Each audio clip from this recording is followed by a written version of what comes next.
Hola, ¿qué tal? Muy buenas noches. Gracias por conectarse a esta charla donde hablaremos de un tema de suma importancia, el diagnóstico temprano del cáncer infantil. Y les quiero dar a todos la bienvenida a este espacio y también a nombre de nuestra directora Naivi Vázquez y nuestra gerente de Cuéntanos, Tania Salazar, y nuestra gerente de voluntariado, Maru Castillo, les damos la bienvenida. Aprovechamos para invitarlos a que cualquier inquietud, cualquier comentario puedan utilizar el canal de Cuéntanos. Es muy sencillo contactarnos. Lo pueden hacer desde Zeus en el apartado ¿Cómo me siento hoy? ¿Cómo me siento? Eligen Cuéntanos. Por favor, no olviden dejarnos su número de contacto y su correo electrónico para que podamos ponernos en contacto con ustedes. Les agradezco mucho su puntualidad. Vamos a dar unos minutos para que más personas puedan conectarse. Muchas gracias por estar aquí con nosotros en este día.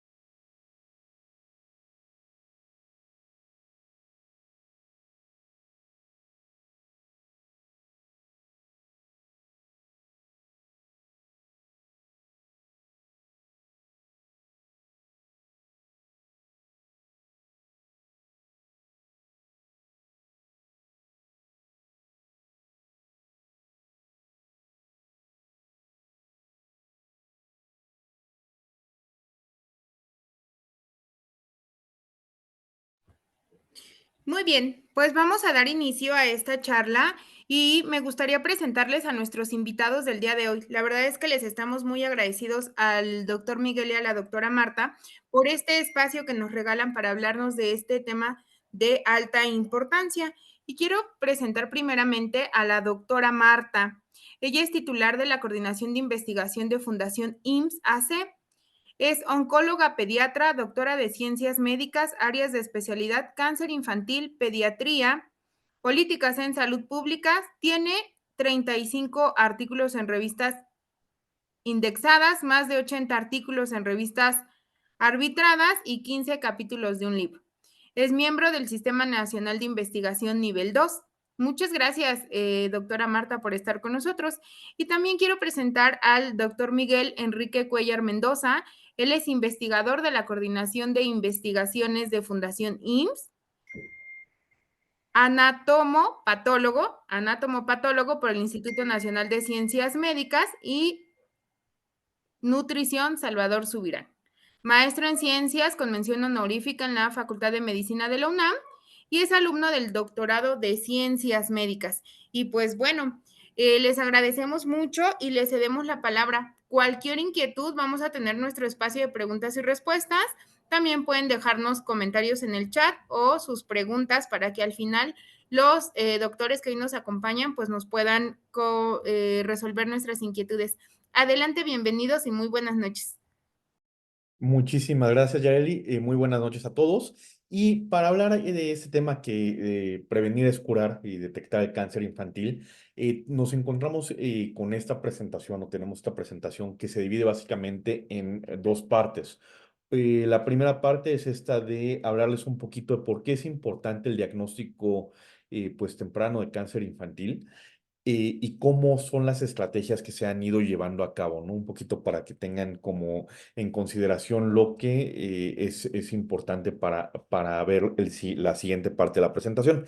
La segunda parte de la presentación como tal, hablamos de 5 cánceres infantiles y de 5 formas de detección de estos. Entonces, y que son formas muy sencillas y que finalmente, pues todas las personas pueden llevar a cabo. Entonces, muchísimas gracias por la invitación y muchísimas gracias por estar conectados en esta noche. Y vamos a hablar un poquito, ay, nada más, ahí está, del diagnóstico temprano de cáncer infantil. Y como les comentaban, el cáncer infantil representa la primera causa de muerte no accidental en niños, niñas y adolescentes. Si vemos esto o lo comparamos con Hace muchos años, si ustedes veían, se hacían como campañas muy fuertes contra la parte de las enfermedades infectocontagiosas, sobre todo infecciones, bacterias, parásitos, hongos. Todo esto era una causa muy, muy grande de muerte. Con el advenimiento de los antibióticos, finalmente estas causas bajaron y actualmente el cáncer es la principal causa de muerte no accidental en este grupo de edad, ¿no? Entonces es bien, bien importante que tengamos en cuenta que a los niños también les da cáncer, ¿no? Entonces, no solamente a los adultos, no es una enfermedad exclusivamente de adultos, sino que también los niños pueden tener esta enfermedad. ¿Qué es lo que tenemos que es grave, ¿no? Finalmente, una de las cosas que a nosotros nos interesa mucho es que los pacientes, los niñitos, puedan tener un diagnóstico en tiempos cortos. ¿Por qué? Porque como ustedes pueden ver en esta diapositiva, hay muchos lugares y muchos de tumores que tenemos un retraso en el diagnóstico, ¿no? Si ustedes se dan cuenta, por ejemplo, aquí en tumores del sistema nervioso central, algunos tumores que se llaman sarcomas que van a depender, por ejemplo, de hueso, de músculo, y algunos linfomas que van a depender de los ganglios linfáticos, que son tumores de ganglio linfático, pues van a tener un tiempo muy, muy largo para que se puedan diagnosticar, ¿no? Si ustedes ven ahí ese 189 representan semanas o esos 119 representan semanas. Si esto lo convertimos a años, pensamos que hay tumores que nosotros tardamos en diagnosticar hasta 3 años, ¿no? Un poquito más de 3 años, lo cual es grave. ¿Por qué? Porque el tumor crece y no solamente es mucho más difícil de tratar, muchas veces ya es intratable, pero en el caso de que se pueda tratar, va a hacer que la quimioterapia para estos niños sea mucho más agresiva y la calidad de vida de estos chiquitines pues empeore bastante. Entonces, esa es la razón por la cual queremos o se busca disminuir el tiempo diagnóstico de las diferentes enfermedades. Por eso es bien importante esto que estamos viendo en este momento, ¿no? Y estas son finalmente diferencias que hay entre diferentes países de qué tanto nos tardamos en diagnosticar, ¿no? Y aquí hay un ejemplo entre primer mundo y países en desarrollo, que es la colaboración esta que hicieron entre Italia y Nicaragua, ¿no? Entre Monza y Managua. Si ustedes se dan cuenta, y voy a poner aquí el cursor, ay, disculpen, disculpen, aquí está el cursor. Ah, denme 2 segundos, que no veo el cursor, pero bueno, si no, aquí lo hacemos. Quiero que vean a los 30 días de tiempo, vean esta línea aquí. Esta línea que no tiene o no se encuentra punteada es cuánto se tardaban en Monza y en Italia. Entonces, a los 30 días, el 80% de los pacientes pediátricos que tenían algún tumor, pues bueno, tenían finalmente el diagnóstico. Si ustedes ven esta línea punteada de aquí y esta parte que le estoy encerrando en un circulito en amarillo, si ustedes se dan cuenta, un poquito más del 50%, el 55% aproximadamente, tenían el diagnóstico en Nicaragua.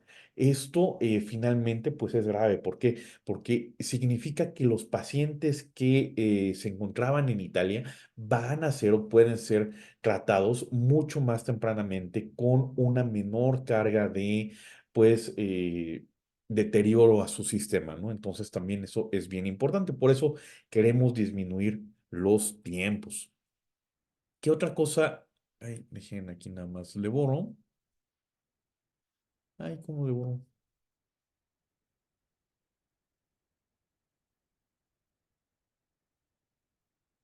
No puedo borrarle. Bueno, está raro. Bueno, ¿qué era esta parte de los tiempos diagnósticos, ¿no? Y quiero que noten o quiero que vean que el tiempo diagnóstico va a tener dos retrasos, suele tener dos tipos de retraso. Uno que es de que el chiquito y su familia se dan cuenta que hay finalmente una enfermedad que empieza a tener signos y síntomas, ya sea fiebre, ya sea que le duele la cabeza, etcétera. Y el otro es el retraso finalmente del sistema de salud, de los médicos. ¿Qué es lo que se dieron cuenta en esta colaboración? En esta colaboración se dieron cuenta que La gran mayoría del retraso depende del médico. Si ustedes se dan cuenta, el retraso del paciente finalmente entre Italia y Nicaragua era muy semejante, ¿no? 5 días para Italia, 7 días para Nicaragua. Entonces realmente el tiempo no era muy amplio esta diferencia. Pero había un retraso en el médico que variaba de 7 a 16,5 días, ¿no? Había aproximadamente 10 días de diferencia entre ambas situaciones. Entonces, sí es algo que los médicos deben de sospechar, pero no solamente los médicos, ¿no? También las familias deben de sospechar este tipo de enfermedades. ¿Qué influye también en el tiempo que nosotros nos tardamos para el diagnóstico de cáncer? No solamente hay un tipo de cáncer, como ustedes se dan cuenta, hay muchos tipos de cánceres, ¿no? Cánceres del sistema nervioso, cánceres de hueso, cánceres del ganglio linfático. Cada uno de ellos varía en las manifestaciones que da. Y también la etapa, qué tan avanzado está el cáncer, pues puede dar más o menos manifestaciones. Eso es algo que va a influir directamente en qué tanto nos tardamos nosotros en hacer un diagnóstico de cáncer. Siguiente, el tipo de paciente y la familia del paciente. Nos hemos dado cuenta en estudios que se han realizado en México que hay diferencias entre los niveles socioeconómicos y aunque ustedes muchas veces piensen que por tener un nivel socioeconómico alto, las familias van a estar más educadas y van a acudir antes al médico, esto no siempre es así. Nos hemos dado cuenta que muchas veces los estratos socioeconómicos bajos van antes al médico. Entonces, eso es bien importante. La tercera cosa que puede influir en el diagnóstico oportuno son los propios servicios de salud, ¿no? Ya vimos que el médico como tal va a tener o puede tener un retraso si piensa en algunas otras entidades, sobre todo se suele pensar en infecciones, en cosas infectocontagiosas, pero también va a depender de los sistemas de salud. Ese envío de primer nivel a segundo nivel, que finalmente es este envío de un centro de salud a un hospital más grande donde pueden hacer los estudios completos, pues esto también va a tener un lag de tiempo, ¿no? Y finalmente eso va a influir en que, pues, nos tardemos un poquito en el diagnóstico, ¿no? ¿Qué es lo que se ha utilizado con éxito? Educación y comunicación. Entonces, finalmente, el hacer que las personas piensen que pues los pacientes pueden tener cáncer y el comunicar signos y síntomas para que puedan acudir tempranamente al médico, pues eso ha disminuido los tiempos de diagnóstico. Y eso es lo que estamos tratando de hacer y lo que se ha tratado de hacer en el mundo, ¿no? Cambiar las estrategias un poquito, cambiar esta parte de tener solamente cursos a tener finalmente herramientas un poquito más cercanas a las personas. Cuando hablamos de herramientas un poquito más cercanas a las personas, tenemos dos ejemplos muy claros. El primero es Oncopets, que es una estrategia que se utilizó en Perú, en el cual las personas veían signos y síntomas de los pacientes con cáncer, cualquier tipo de persona, y le escribían a algún médico que estuviera de guardia en esta aplicación. Entonces, este médico, que eran médicos oncólogos, les decían, estos síntomas sí parecen ser de cáncer infantil, acuda a un médico a que haga una revisión presencial, o les decían, estos signos y síntomas no parecen ser tanto de cáncer infantil, ¿no? Entonces, sí había esta distinción. Y la segunda es HeadSmart. HeadSmart es una iniciativa que se hizo en Inglaterra, que lo que hicieron ellos es que tapizaron finalmente pues todos los niveles de información de tumores cerebrales.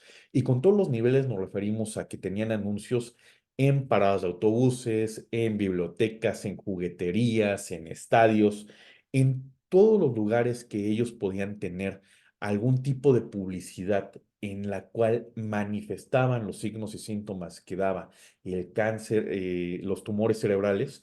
Finalmente ellos tenían información en esos lugares, ¿no? Entonces tapizaron de información completamente y es finalmente una campaña de publicidad, ¿no? Bueno, se dieron cuenta que una campaña de publicidad puede ser utilizada finalmente para dar información de, pues, qué problemas puede tener un niño con tumores cerebrales, ¿no?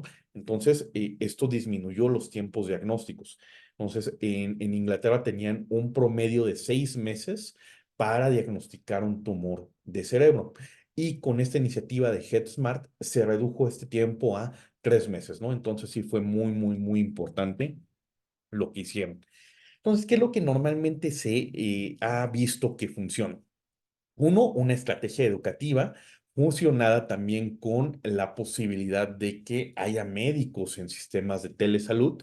No solamente eso, sino que haya cartillas de información. En algún caso en el IMSS, por ejemplo, el IMSS tiene algunos libros por edades, ¿no? Entonces, dependiendo de la edad, pues se dicen ciertas cosas que deben de checar los papás, ¿no? Entonces, por ejemplo, esas son algunas de las cosas que se han hecho. La otra cosa que se ha hecho y que ha sido buena para que nosotros podamos ver reducción en los tiempos de diagnóstico son finalmente leyes que permiten o que ayudan a que los tiempos se reduzcan, ¿no? Entonces, todo esto en conjunto permite que el diagnóstico sea mucho más temprano.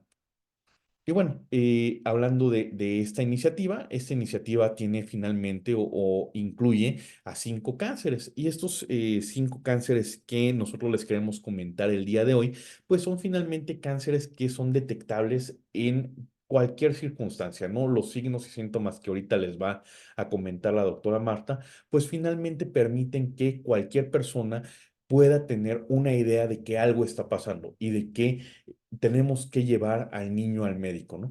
Y estos 5 cánceres que nosotros, de los cuales vamos a hablar, es retinoblastoma, que es un tumor de ojo que se ve sobre todo en niños chiquititos, las leucemias, que son tumores del sistema inmunológico, tumores cerebrales, que ya les dijimos que es un gran problema por el tiempo que se tardan en diagnosticar estos, tumores óseos, que se ven un poquito más en adolescentes y que son bien, bien importantes, y tumores germinales, que también se quedan un poquito olvidados, un poquito relegados, pero que dan manifestaciones y que sobre todo por las condiciones de los pacientes que tenemos en México, pues muchas veces les da pena acercarse al sistema de salud, ¿no? O ven como un tabú esto de acercarse por un tumor en testículo, por ejemplo, ¿no? Que el testículo les está creciendo, pues bueno, esto lo ven como un tabú, no se acercan al sistema de salud y ya cuando llegan finalmente al oncólogo, pues tienen un tumor muy grande, ¿no? Que finalmente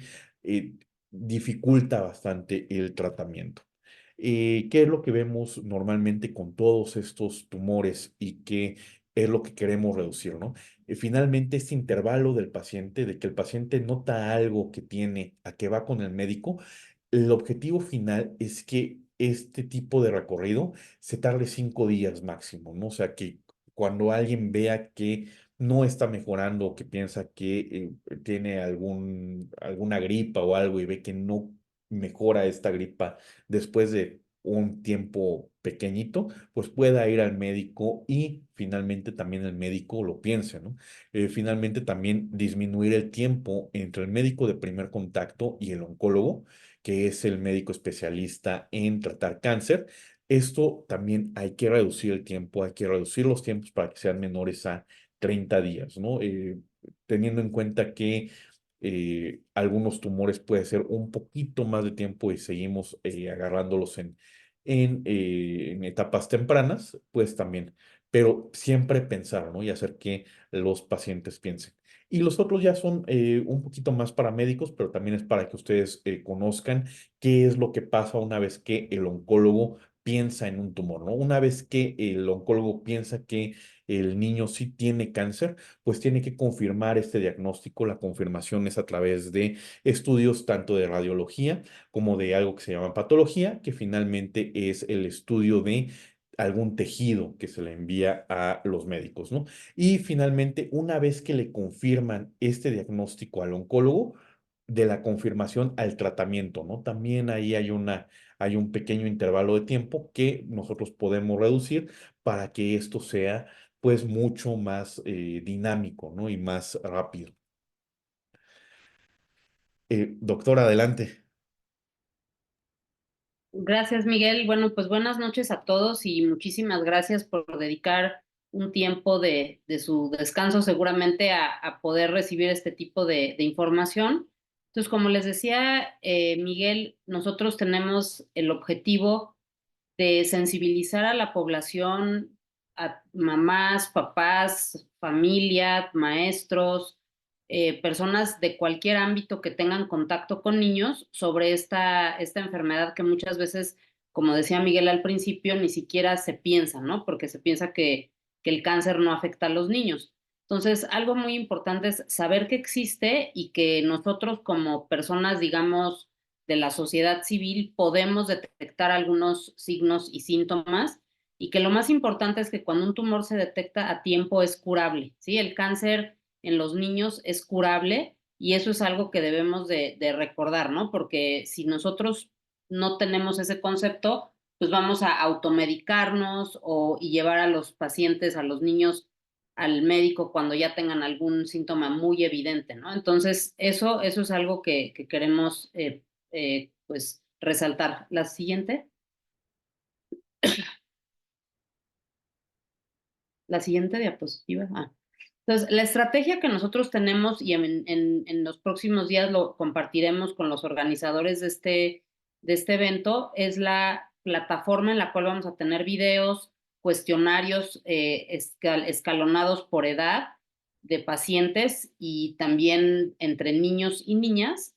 Y vamos a tener esta parte como muy rápida porque sabemos que nadie queremos estar leyendo horas, ¿no? Sobre cáncer en los niños y eso es algo que también ha favorecido que pues ni siquiera los propios médicos quieran aprender de esto, ¿no? Porque es algo que a todos nos asusta o no nos atrae. Entonces, esta plataforma va a estar formada de 2 cursos, uno que va a estar dirigido a personal de salud, enfermeras, médicos, psicólogos, etcétera, y también a la sociedad civil, como les decía hace un ratito, para papás, mamás, abuelos, familia, maestros y también para los propios pacientes que están en capacidad de entender, arriba de 7, 8 años, que puedan ver un video y que puedan ser también ellos nuestros propios, pues, detectores de síntomas, ¿no? Y la idea es formar una comunidad en la cual haya embajadores, o sea, habrá personas que únicamente recibirán la información y eso es excelente,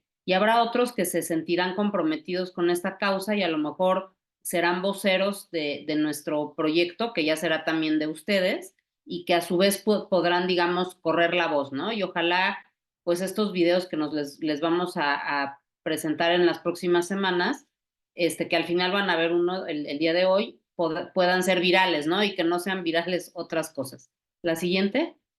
Entonces, yo les voy a describir brevemente las 5 enfermedades que, como veíamos, son enfermedades que tienen signos o sea, detectables a la vista.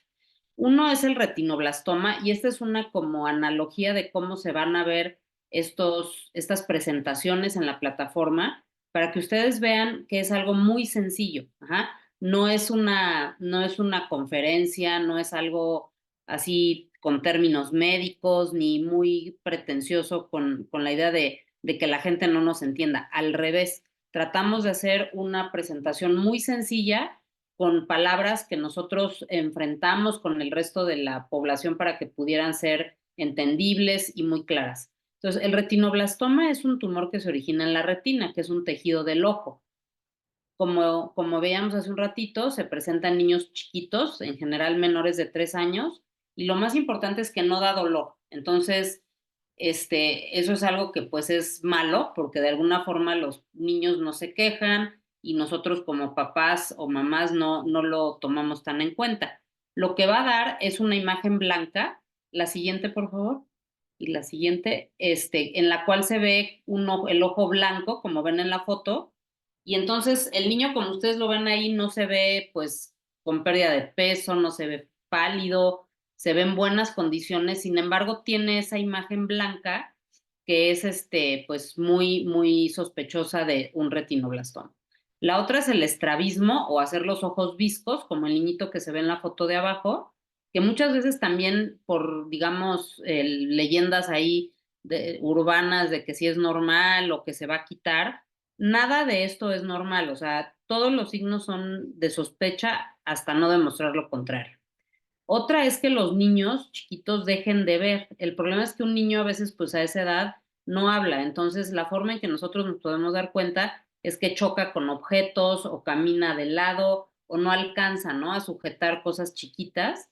y eso pues es un dato indirecto de que a lo mejor ese niño no ve tan bien. Y el último, que ya es cuando los pacientes ya tienen un poco de pues avanzada la enfermedad, pueden tener aumento de volumen en el ojo. La siguiente. Entonces, ¿qué tenemos que hacer nosotros como pues sociedad civil? Vemos esto y tenemos que ir al médico, ¿sí? Esta plataforma está formada, digo, esto que yo les voy a decir ahorita no es para que lo hagan ustedes, ¿no? Como papás o así, pero es para que ustedes se den cuenta de cómo está diseñado el proyecto que nosotros en Fundación IMSS hemos hecho. La idea es que una persona detecte un signo de sospecha, tenga una acción a través de la cual podamos, digamos, a profundizar un poco más en esa pues duda y saber qué hacer, ¿no? Entonces, lo que sigue después de ver ese ojo blanco o ese niñito con el ojo visco es que el pediatra o el médico general, el médico familiar, revise al paciente con una lámpara, este aparatito que ven al lado se llama oftalmoscopio, alumbra toda la cara del niño y se va a ver una imagen un poco todavía más clara de que no tiene ese reflejo rojo que veíamos cuando nos tomaban las fotos con flash, sino que se ve algo pues amarillento o blanco. La siguiente. Entonces, lo que sigue de hacer esto es pues ver que el paciente tiene esta imagen y la que sigue y hay que acudir al oftalmólogo a una revisión. Entonces, esto es algo urgente, o sea, aunque nosotros pensemos que pues puede pasar 2, 3 semanas, lo ideal es hacerlo todo en el momento en el que nosotros lo detectamos. La siguiente. Otra enfermedad que nosotros, como ustedes ven en las imágenes, podemos detectar de manera pues visual prácticamente, son los signos que pueden ser sugestivos de leucemia, ¿sí? La leucemia es una enfermedad que afecta las células, o sea, la médula ósea, pero de manera indirecta afecta las células de la sangre, que son los glóbulos blancos, los glóbulos rojos, que es lo que nos da el color rojo a los labios, o las plaquetas, que son las que nos ayudan a formar las costras. Entonces, es un cáncer que es el más frecuente en los niños. De hecho, de todos los cánceres de los niños, las leucemias abarcan entre el 40 y el 50%, y la edad más frecuente a la que se presenta es entre los 2 y los 6 años, aunque puede presentarse desde recién nacidos hasta, digamos, pues la adolescencia. Entonces, los datos que vamos a ver es la fiebre, la leucemia da fiebre en la mayoría de los casos, aunque hay un porcentaje que no tiene fiebre, puede haber palidez también, incluso algunas mamás o familiares que los llevan los mencionan que los niños se ven como amarillos, pero se ven pálidos, ¿no? Pueden tener datos de sangrado, eso se puede ver, por ejemplo, en las encías, cuando los niños se lavan los dientes y tardan pues, en dejar de sangrar, ¿no? O también ya en una forma como muy, pues, más exagerada, digamos, es como el pie que vemos aquí en la foto, donde se ven moretones y lesiones que son secundarias a pequeños sangrados en la piel. ¿Sí? En la foto de abajo ven a un paciente que tiene palidez, ¿no? Hay una mano que se ve como más rosa y otra blanca. Otro es lo que vemos aquí que se llama hepato y esplenomegalia, que es el aumento del hígado en la panza. Entonces los niños pueden tener como la panza más grande o se ven panzones. Y la otra es el dolor óseo. La siguiente. ¿Cuál es lo que el médico, digamos, tiene que hacer? Es tomar algunos estudios y con eso confirmar o descartar que puede haber sospecha de leucemia. Otro tumor que está en este tipo, en estos 5 cánceres que nosotros estamos, digamos, tratando de difundir en este proyecto de 5 minutos para una vida, es el de los tumores óseos, ¿sí? Los tumores óseos, como les comentó el doctor Miguel al principio, es de los tumores que más se tardan en diagnosticarse. ¿Por qué? Porque pues, el dolor de huesos en un niño a veces es algo común, ¿no? O sea, los niños juegan fútbol, se pegan, corren, etcétera, ¿no? Entonces, muchas veces no es un síntoma que se nos haga raro, ¿sí? Entonces, por esa razón es muy importante no, digamos, o sea, no subestimar cuando un niñito se queja de dolor. Otro tema que es importante es que ningún tipo de dolor es normal, ¿no? Porque a veces vamos al médico y no, pues es que es normal que le duela porque está creciendo, ¿no? O porque es adolescente y está creciendo. No. O sea, el crecimiento no produce dolor, y eso es algo que debemos de conocer y bueno, siempre hay que, o sea, sería algo de descarte, ¿no? Entonces, lo más importante es que se deben de estudiar los huesos, digamos, cuando un dolor afecta un solo lugar del cuerpo, o sea, que el niño se queja, por ejemplo, solo de dolor en la rodilla o en el hombro o en alguna parte del cuerpo, pues es más sospechoso de que pueda tener un tumor en el hueso. Cuando este dolor despierta a los niños, también es algo que es más probable, que aumenta de manera como progresiva en cuanto a su intensidad, también que incapacita para moverse, los niños empiezan a cojear o a no querer pisar para caminar, etcétera. Y otra cosa importante es que muchas veces puede haber, por ejemplo, golpes, ¿no? Que en teoría justifican el dolor. Sin embargo, cuando hay un golpe que es, no sé, me pegué con la orilla de una mesa o con la orilla de una silla y es un dolor muy intenso, no hay una relación entre la intensidad del golpe y la intensidad del dolor. Entonces, eso también nos debe de pues, hacer sospechar, ¿sí? La siguiente. Los tumores germinales son los tumores que se originan de las células germinales, por eso se llaman así. Y las células germinales son aquellas células que van a dar origen a los testículos o a los ovarios. Ajá. Y cuando uno está, digamos, en la etapa, en la panza de su mamá, en la etapa de embrión o de feto, esas células se ubican en varias partes del cuerpo, como que a la mitad del cuerpo. Entonces, este tipo de tumores puede presentarse en los testículos, en los ovarios y también en el pecho. Ajá. Entonces, algo importante y que podemos detectar pues muy fácilmente es el aumento de volumen de los testículos, ¿sí? Desafortunadamente estos pues tumores se originan sobre todo en la adolescencia y pues a esa edad pues ya los niños se bañan solos, les da, como decía Miguel, pena a lo mejor estar desnudos enfrente de su familia, e incluso a veces no tanto que les dé pena, pero ellos empiezan a ver que les crece el testículo y piensan que es normal porque es la edad de la adolescencia, etcétera. Entonces es muy importante educarnos como mexicanos, como familias, como todo, a que hay que autoexplorarse, hay que enseñarle a los niños que eso es algo que se debe de hablar, de comunicar, ¿no?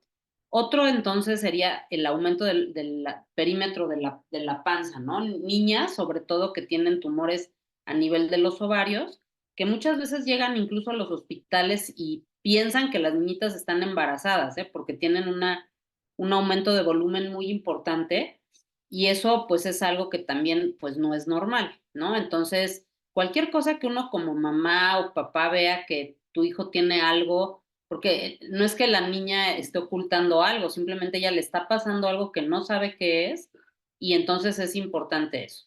Otro es los datos que se llaman de abdomen agudo, que el niño llega o la niña, sobre todo con datos de dolor abdominal muy intenso, y eso en general lleva a los pacientes, a los papás a llevar a los niños a los hospitales. Entonces eso pues no es tan grave.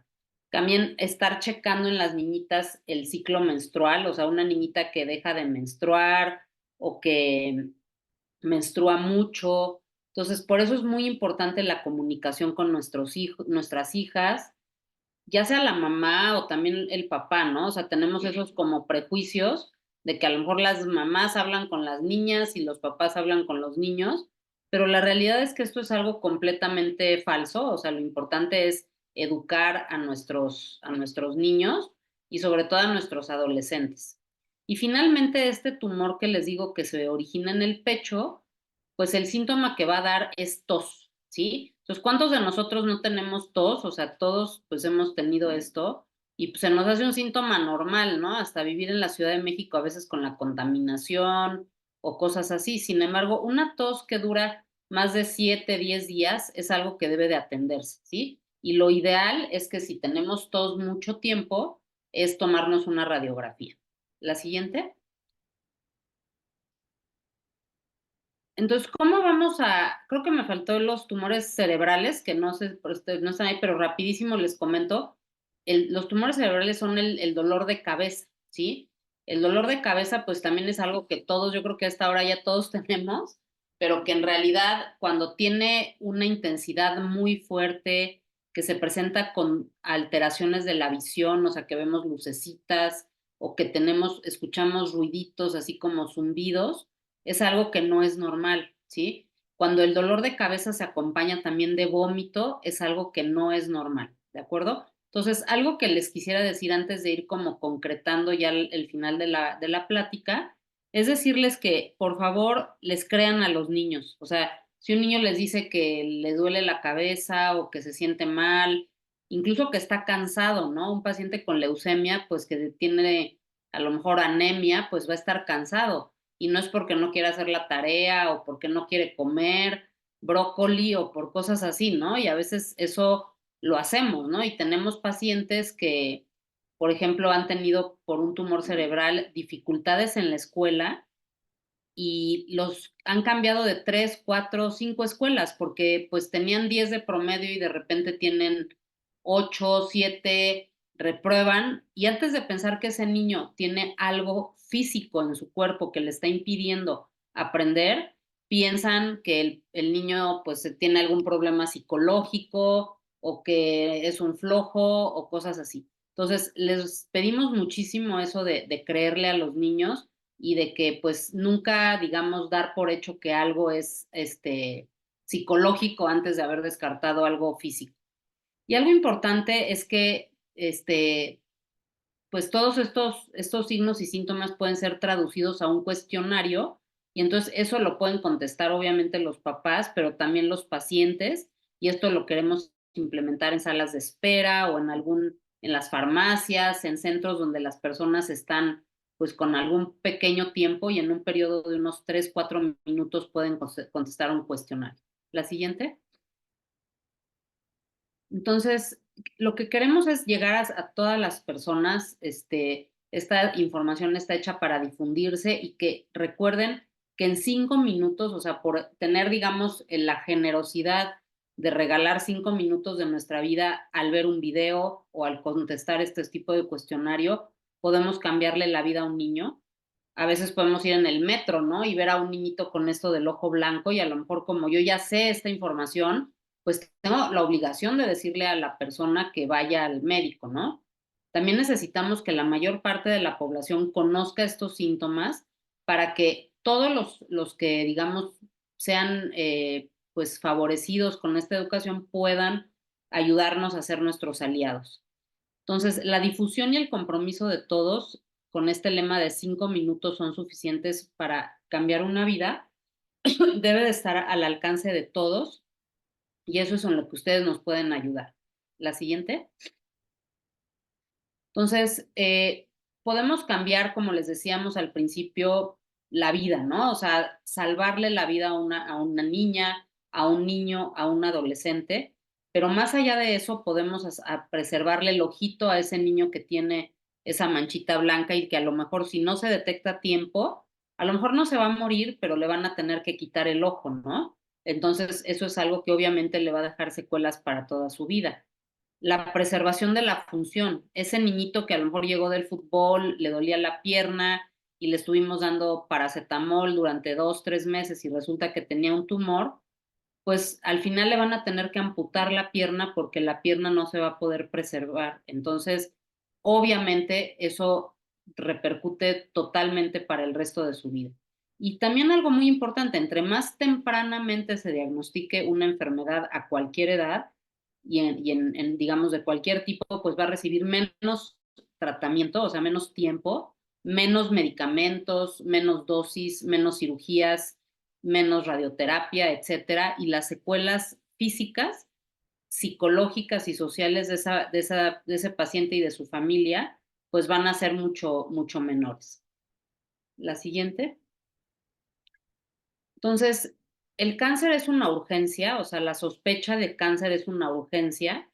Entonces, cuando un paciente, como los vieron ustedes en las imágenes que les presentamos, se ve con esa manchita blanca, pero el niño se ve que está corriendo, jugando, haciendo su vida relativamente normal, pues decimos, no, mañana lo llevo, ¿no? O la siguiente semana, al fin que tengo que hacer cosas, tengo que ir por mis otros hijos a la escuela, no, o sea, recordar que cuando uno piensa en esto, o sea, la simple sospecha, como dice aquí, debe de ser una señal de que tenemos que actuar en ese momento, ¿sí? Incluso para nosotros como pediatras, debemos de hospitalizar a un paciente idealmente para que en un periodo de 24, 48 horas en un hospital con todas las cosas, pues se pueda hacer un diagnóstico muy rápido.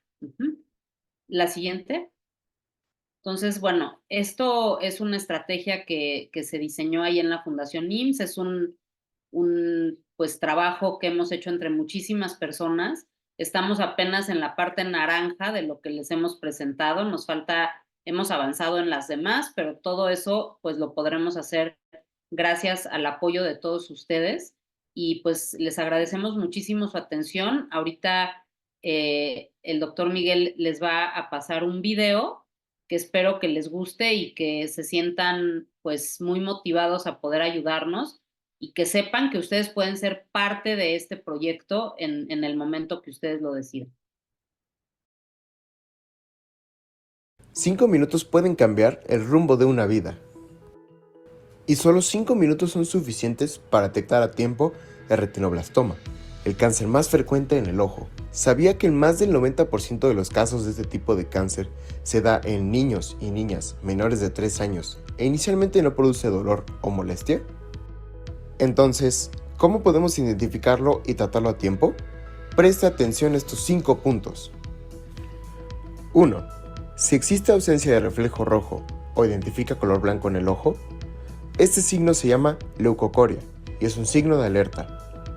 2. Si el niño presenta estrabismo cuando los ojos convergen hacia el centro. 3. Si el niño choca contra los objetos cuando camina, debido a la falta de una correcta visión. 4.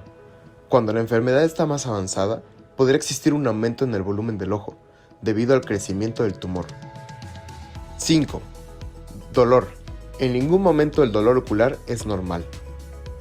La forma más sencilla y efectiva de detectar tempranamente el retinoblastoma es buscar el reflejo rojo. Para realizar esta prueba, solo necesita de una lámpara y la ayuda del padre del niño para sostenerlo. Apague la luz del consultorio, ilumine el rostro del paciente y busque que en ambos ojos se cree la imagen de reflejo rojo. Si se encuentra con presencia de leucocoria, pida una interconsulta con un oftalmólogo pediátrico quien podrá realizar una revisión detallada de la retina. Una maniobra que toma menos de 5 minutos podría salvar la visión y la vida de un niño. Por eso, conozca las señales que no deben de pasar inadvertidas. Y tome 5 minutos para saber cómo detectar el cáncer a tiempo.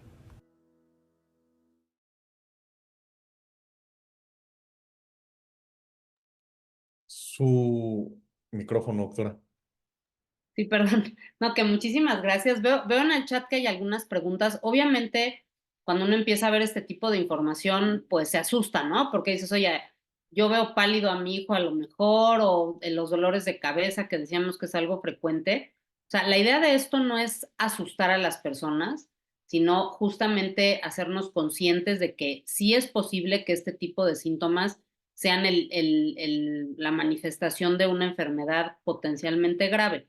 Entonces, ¿qué es lo que nosotros queremos? Que los papás lleven a sus hijos al médico, ¿ah? No que los estemos haciéndoles 20,000 estudios, ni que ustedes ahorita salgan a hacerle una radiografía porque vieron aquí esto, no. O sea, la idea es que el médico de primer contacto, que como les dije, puede ser el médico familiar, el médico general o el pediatra, o a lo mejor el ortopedista en caso de esto de los huesos, etcétera, o el oftalmólogo, ¿no? Si es lo del ojito de los pacientes, pues revise al paciente. Entonces, un paciente, por ejemplo, como hacen en el chat una pregunta, un niño que tiene dolores de cabeza, ¿cómo saber que no es por estrés o que es algo grave? Cuando un paciente tiene una lesión en el cerebro, digamos, no necesariamente un tumor, pero alguna otra cosa, además del dolor de cabeza, van a tener, digamos, signos o sea, datos que el doctor va a poder revisar en el paciente, ¿sí? Desde, por ejemplo, qué tanto ve, que si ve bien o no, la intensidad de los reflejos, esto que nos hacen así en la rodilla, ¿no? De que si se levantan las piernas, la reflejo de la pupila con una lamparita ver adentro del ojo, la fuerza o el tono muscular, o sea, muchos datos indirectos de que suman además digamos, de lo que es el dolor de cabeza. El dolor de cabeza por migraña o por estrés es un diagnóstico de descarte. O sea, yo para poder decir que un paciente tiene migraña, tengo que haberle hecho por lo menos una exploración neurológica muy completa y un estudio de imagen, que puede ser una tomografía o idealmente una resonancia magnética, pero eso ya lo determinará el pediatra, ¿de acuerdo? Pero sí es importante saber que no es un diagnóstico de que veo que el niño tiene estrés, o sea, eso lo tengo que hacer por descarte, ¿sí? Otra pregunta que estoy leyendo en el chat es en relación al dolor de los pies o de las piernas, ¿no? Entonces, bueno, cuando es un dolor como dice aquí en la pregunta, que es un dolor que no es muy seguido, que a veces no lo deja dormir, bueno, como yo les comenté, un tumor es algo que está presente todo el tiempo, no es que vaya y venga, ¿no? Entonces, normalmente el dolor de los huesos es un dolor constante que va en aumento y que pues no se quita, ¿no? Entonces, es importante también recordar que además de que después de esta conversación, ustedes ante cualquier síntoma, la primera reacción sea ir al médico y no automedicarnos, o sea, eso es ya el mejor regalo que le pueden hacer a un niño. Porque incluso digo, como adultos ya nos automedicamos, ¿no? O sea, ya hasta nos recetamos solos, la vecina, el señor de la farmacia. Pero a los niños a veces también. Hasta hay mamás que yo me acuerdo que ponen así en la cajita de las medicinas, esto es para esto, la vez pasada me recetaron tanto y se lo dan, ¿no? Entonces, eso es algo que debemos de evitar muchísimo para, pues, evitar que los pacientes tengan este tipo de retrasos. Creo que hay algunas manos levantadas o no sé cómo funciona, Yareli. Gracias, doctora. Sí, vamos a dar oportunidad. Tenemos por acá la manita levantada de Juan Espinosa. Veo que usted ya dio respuesta a las inquietudes que nos están dejando en las preguntas. Sí, me ayudan a abrir el micrófono. Creo que ya bajó su manita. No, adelante, Juan, que nos compartas tu inquietud sobre este tema y los doctores nos puedan ayudar a responderla.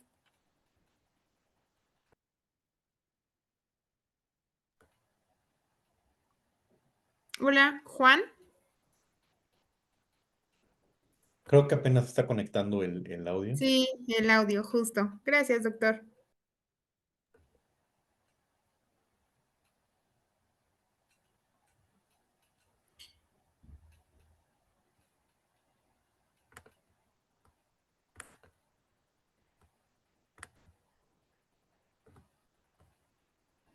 Creo que tiene un poco de problemas técnicos, pero es importante justo reforzar lo que nos comparten los médicos. Esta parte de estar atentos y evitar normalizar síntomas, ¿no? O que como papás diagnostiquemos de acuerdo a la información que vamos viendo en internet o que de repente vamos leyendo y ya suponemos o creemos que nuestro hijo puede tener tal o cual cosa. Altamente importante siempre tener, el doctor nos presentaba como este periodo desde que se presentan los síntomas, periodo de atención médica por parte de un médico general y luego el periodo que tardamos para llegar con un oncólogo y en consecuencia pues tener los diferentes tratamientos. Siempre es importante tener comunicación abierta, estar atentos a los síntomas que podamos presentar y sobre todo también cuando ya vivimos una situación de un diagnóstico, pues mantenernos con esta adherencia al tratamiento, con esta comunicación abierta con los médicos, eso es altamente importante. Y la doctora lo decía bien, lo que le funcionó, el medicamento que le funcionó ahora por la atención que acaba de tener hoy, no necesariamente es el mismo que pueda necesitar la siguiente vez, porque justo decían, ¿no? El uso descontrolado de medicamentos hace que un resfriado que puede ser común, que no necesita un antibiótico, sino un antiviral, pues le di un antibiótico y a lo mejor le quitará el síntoma, pero no necesariamente lo va a curar. Bueno, creo que Juan, ya tenías tu audio conectado. ¿Quieres compartirnos?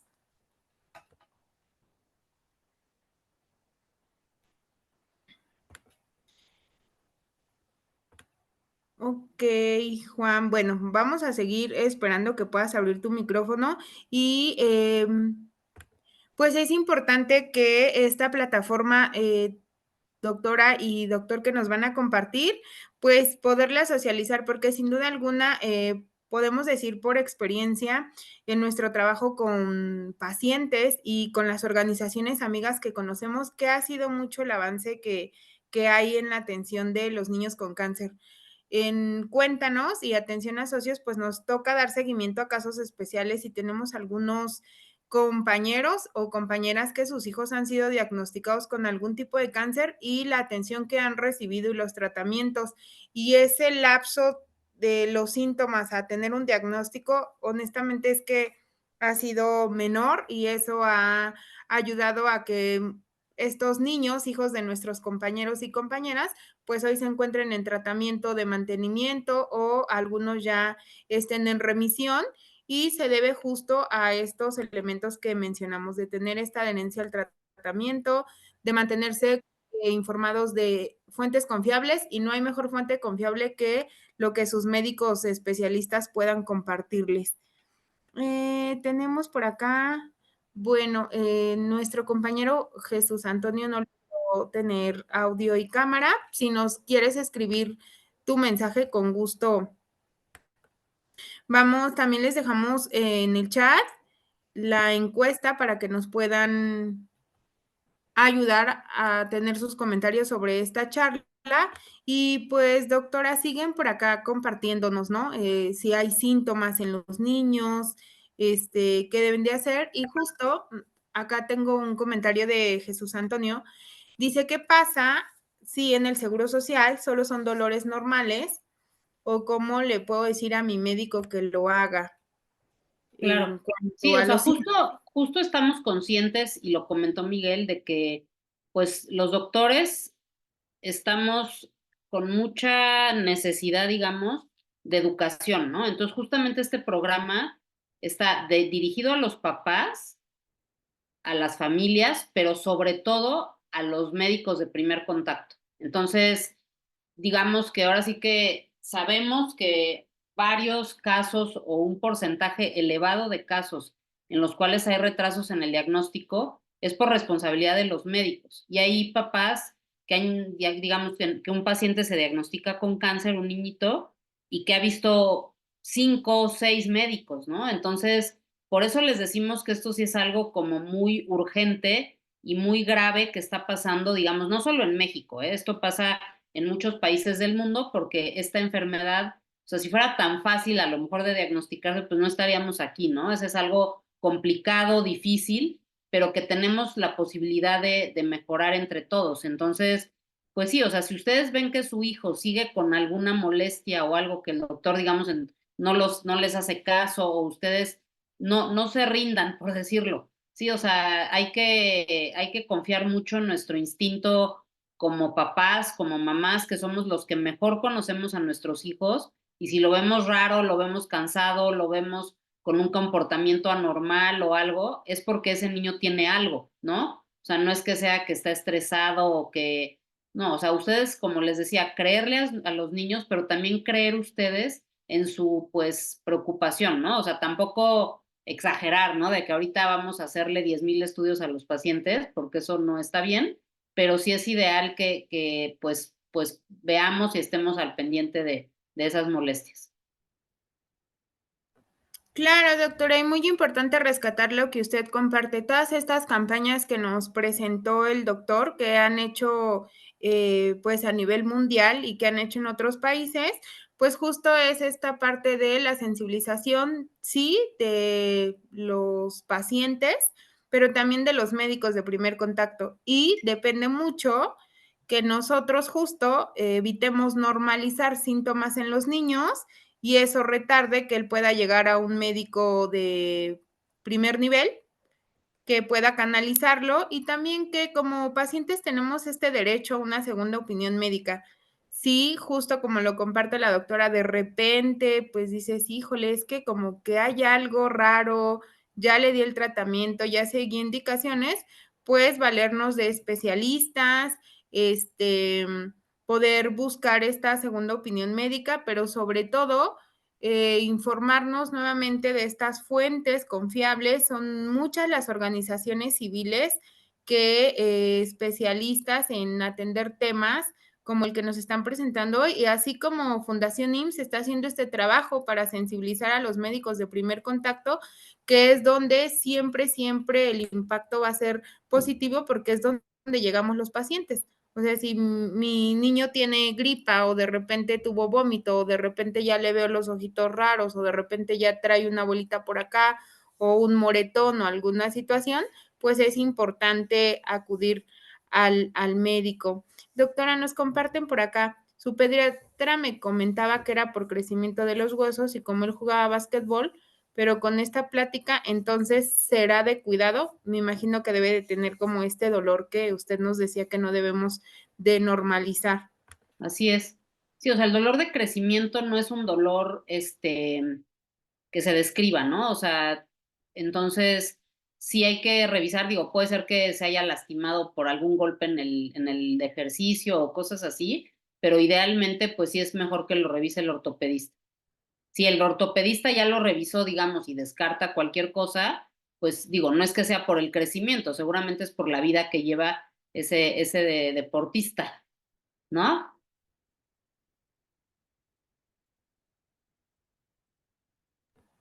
Claro, y ahí justo, doctora, ¿considera usted importante, pues, tener este seguimiento clínico?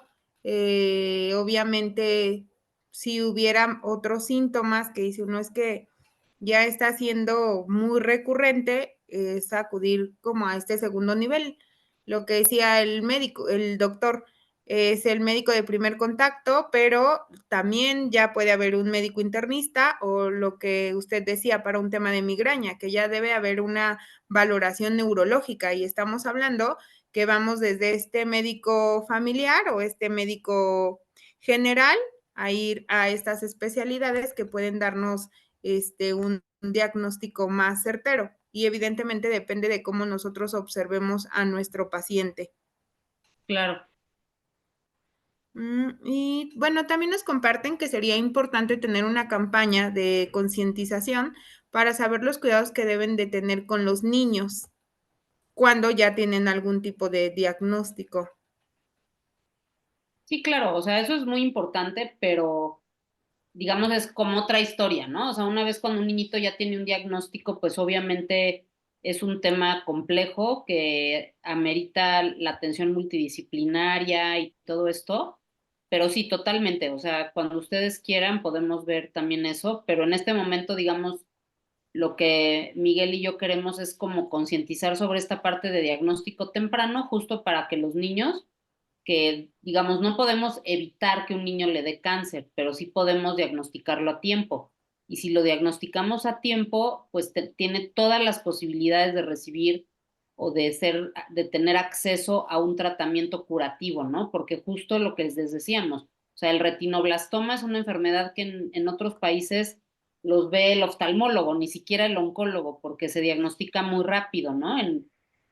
Van los niños a ponerse las vacunas y las enfermeras les revisan los ojitos así, de manera rutinaria. Los niños con dolores de huesos en los equipos de fútbol o en cosas así, pues les toman radiografías y ven algo que esté de sospecha. O sea, digo, yo sé que es como a veces ser mal pensado, pero ni modo. O sea, esa es la única forma de hacerlo. Y en pediatría no hay un tema como el Papá Nicolau o como la mastografía, ¿no? Que uno no tiene ningún síntoma y de todos modos se hace el estudio. Entonces, ante cualquier síntoma, por más pequeño que sea, lo ideal es ir al médico y ya con esa recomendación, pues hacerse lo que sea necesario, que en general, como les he dicho, son estudios muy sencillos, o sea, una radiografía o una biometría hemática, o sea, no son estudios así de tan complicados de localizar. Tal vez lo más difícil es la tomografía de la cabecita, ¿no? Claro, doctora. Y nos gustaría que nos dijera esta campaña que ustedes nos están presentando. Nos van a compartir el material y nosotros podemos compartírselos a nuestros compañeros. Estará alojado en una página web que usted nos pueda decir y que, bueno, pues hagamos también difusión del material, porque sin duda alguna el trabajo que hacen las organizaciones civiles en favor de los pacientes y también para que tengamos médicos más capacitados, pues surge de proyectos como el que ustedes nos vienen a presentar el día de hoy y que la verdad nos sentimos muy agradecidos por ello, porque pues pareciera que a veces son temas muy lejanos, pero pues es información que nos hace más conscientes, nos hace responsables y como pacientes pues nos ayuda a tomar mejores decisiones en el cuidado de nuestra salud.